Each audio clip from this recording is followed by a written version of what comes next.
And they led Jesus to the high priest. And all the chief priests and the elders and the scribes came together. And Peter had followed him at a distance right into the courtyard of the high priest, and he was sitting with the guards and warming himself at the fire. Now the chief priests and the whole council were seeking testimony against Jesus to put him to death, but they found none. For many bore false witness against him, but their testimony did not agree. And some stood up and bore false witness against him, saying, "We heard him say, 'I will destroy this temple that is made with hands, and in 3 days I will build another, not made with hands.' Yet even about this their testimony did not agree. And the high priest stood up in the midst and asked Jesus, 'Have you no answer to make? What is it that these men testify against you?' But he remained silent and made no answer. Again the high priest asked him, 'Are you the Christ, the Son of the Blessed?' And Jesus said, 'I am, and you will see the Son of Man seated at the right hand of power and coming with the clouds of heaven.'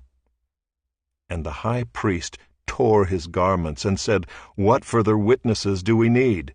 You have heard his blasphemy. What is your decision?' And they all condemned him as deserving death.